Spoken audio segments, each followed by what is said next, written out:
En el programa del día de hoy, referido a nuestra República Bolivariana de Venezuela, más o menos en los contextos anteriores.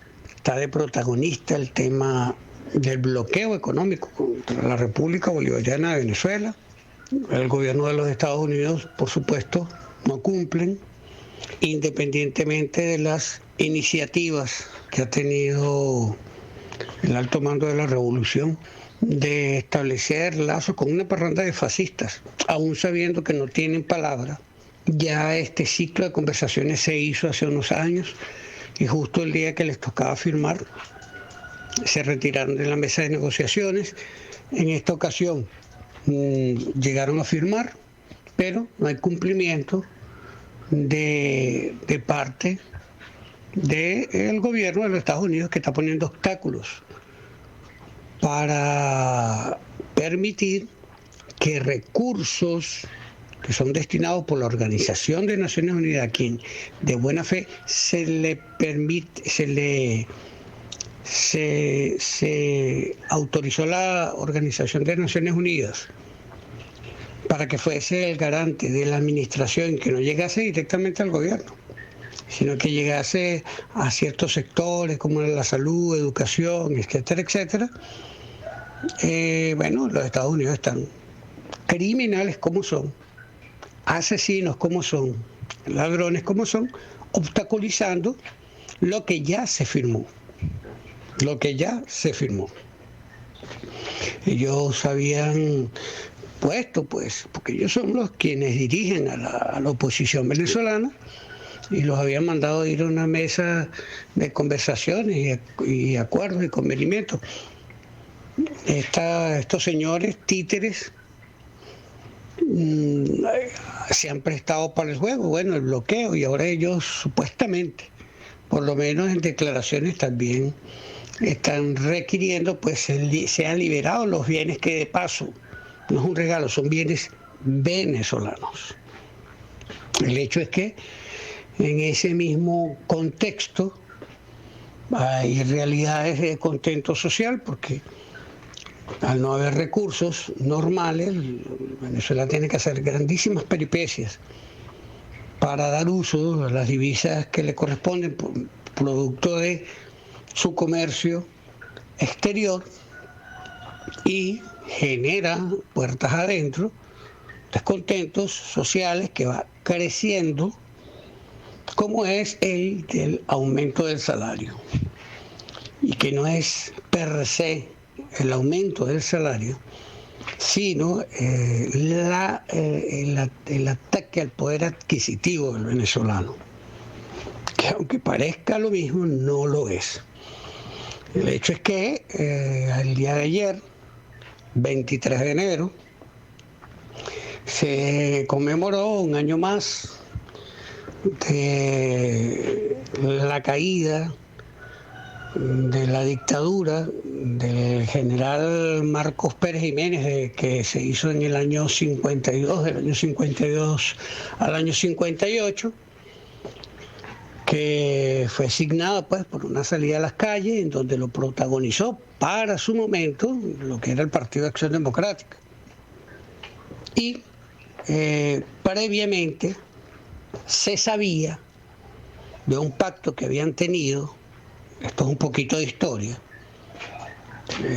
Vuelvo y repito, año 1958, un pacto que habían tenido los partidos Acción Democrática, el partido COPEI, ambos venezolanos, junto con el gobierno de los Estados Unidos, en lo que se llamó el Pacto de Washington, que luego era tan descarado que le pusieron el Pacto de Punto Fijo. El Punto Fijo era el nombre de la residencia de la quinta del presidente del partido COPEI, el Partido Social Cristiano, quien posteriormente ostentó y fue presidente de la República Bolivariana de Venezuela en un par de ocasiones. Por cierto, fue quien indultó a los militares que se levantaron el 4 de febrero. La historia conectada. El hecho es que ese pacto bipartidista selló la democracia de Venezuela desde, vuelvo y digo, el año 1958 hasta el año de 1998, cuando gana el presidente revolucionario, el comandante infinito, Hugo Rafael Chávez Frías. El hecho es que en el marco de ese hecho histórico que se estaba conmemorando el día de ayer y la celebración de ese día para esos factores de la socialdemocracia, se estaba celebrando el día de ayer tal fecha y salieron nuevamente a protestas los maestros, quienes están encabezando una serie de protestas sistemáticas, solicitándole al gobierno del camarada presidente Nicolás Maduro ajuste salarial. Y el gobierno nacional convocó a las masas, también trabajadoras, partidistas, aliadas, a que hicieran una marcha en contra del bloqueo del gobierno de los Estados Unidos. Es decir, es evidente que la convocatoria era una contraconvocatoria.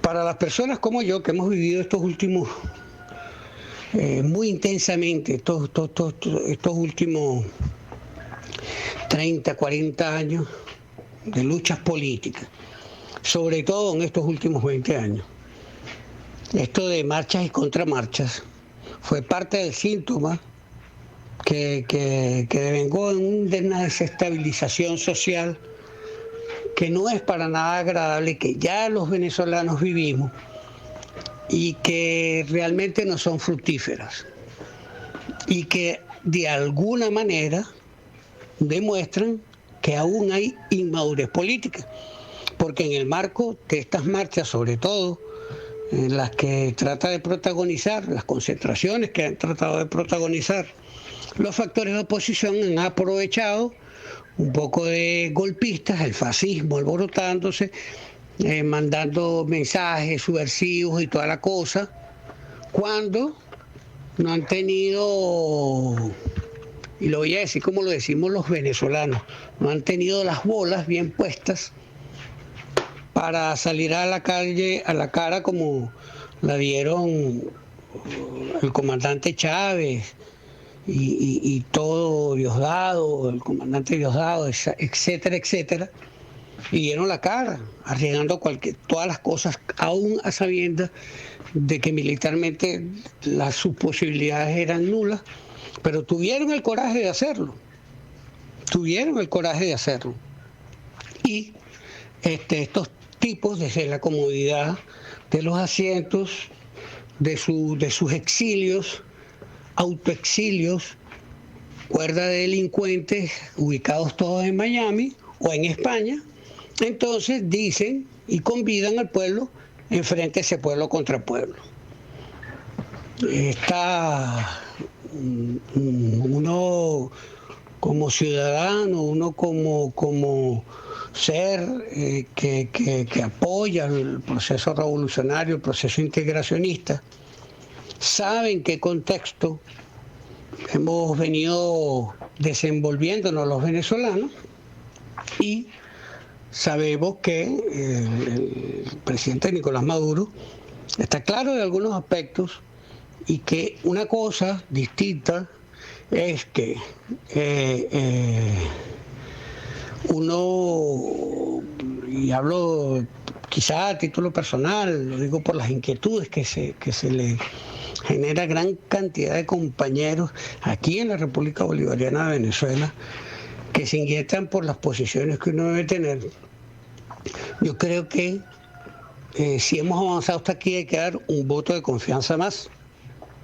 Hay que dar un voto de confianza, esperando ya no tener más retórica, porque considero que es preferible, y estoy hablando de las medidas que debería tomar el gobierno nacional, es preferible que el gobierno nacional tome una medida ahorita antes de que se colapse antes que ya no haya, o sea, antes de que se vaya a escapar de las manos.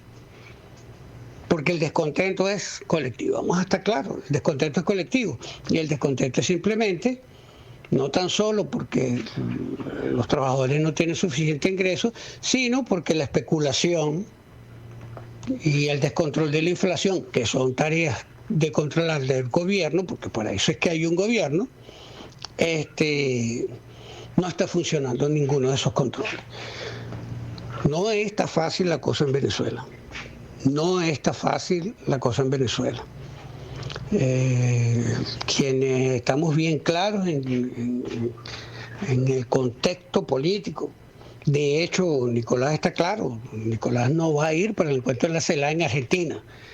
¿A quién Carrizo se le ocurre que va a ir, que va a asistir? Así Fernández diga nada. No pudo garantizar el avión, iba a garantizar la libertad de Nicolás si sus tribunales le da la gana de decir que le den una detención, que obedecen allá al Pentágono, por Dios. Fernández debería ser más serio, y lo digo claramente. Y Nicolás, bueno, no es tonto, pues, no es tonto. No han devuelto el avión, pues. Eso es lo concreto. Entonces, sin que uno se ponga a estar defendiendo ultranzas a ninguno, la gente es lo que hace, no lo que dice ser. Porque creo que en todos los países del mundo, yéndome un poquito a lo del encuentro de la CELAC, tienen los presidentes, tienen la cualidad del indulto presidencial. Y si fuese así, ¿por qué no se hace con Cristina? Entonces, no creo que Nicolás sea tan tonto como para confiar en esos contextos. Es más o menos como nos estamos viendo aquí en Venezuela. Quisiera hablarles un poquito de esa moneda que está proponiendo Lula Fernández y que ahora apoyó Nicolás, con la cual tampoco estoy de acuerdo. Y que si Venezuela no tiene la capacidad de crear una moneda sustentada en el petróleo que tiene, que va a estar creando una moneda fía. Por Dios, me parece ridículo.